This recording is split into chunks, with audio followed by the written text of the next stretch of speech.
Welcome back on this 1st of January. President Obama has always made a point to assure Americans that his #1 priority is the economic recovery. Growing the economy should be our #1 priority. Our recovery still needs to build more strength, so it's important that we get it right in Washington. Putting people back to work, making sure the economy is working for everybody, building the middle class, making sure they're secure. That's my highest priority.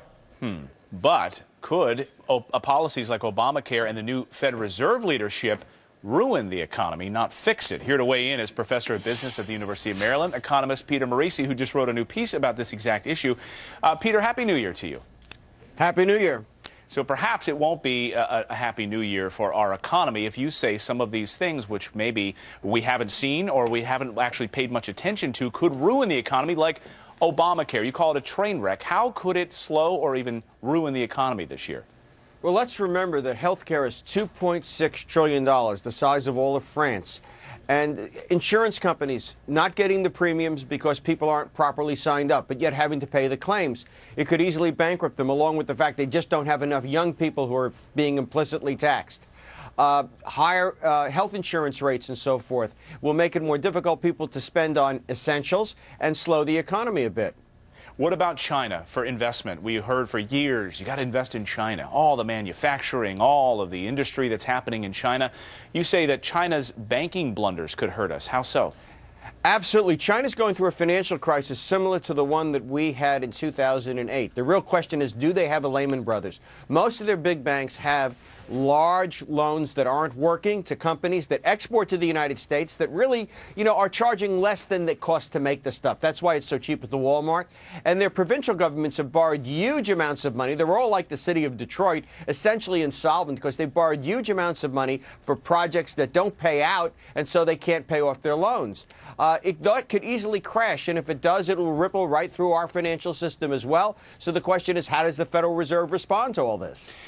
President Obama has praised Ben Bernanke, of course, chairman of the Federal Reserve, but now we've got Janet Yellen in there. You predict some failures of the Federal Reserve could set us back. Well, absolutely. Janet Yellen is a very different personality than Ben Bernanke. If you recall, he said, I can't bail out General Motors. That's industrial policy. But she might feel very differently about bailing out the insurance companies or the big companies that get trashed in China.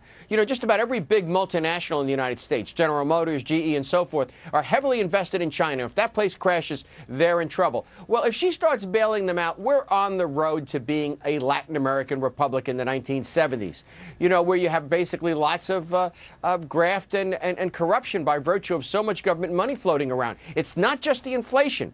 Government money encourages corruption, inefficiency, and wherever that's been done, economies grow very slowly, and you have basically the Italian problem. Double-digit unemployment forever. Peter, do you think, just real quickly, do you think we're going to be bailing out the insurance companies? I think we may be. No one really knows just how short of cash they are. But think about this. All those people whose paperwork doesn't go through properly, those are people that can't get their health insurance claims, but the president is going to twist the insurance companies' arms to pay them anyway. Remember, those insurance companies won't be getting their premiums. They will not be able to pay because they won't have the mechanism. Where is that money going to come from? Also, they set rates on the basis of having lots of young people sign up, and we know that they are not doing that. So they're going to be short of cash.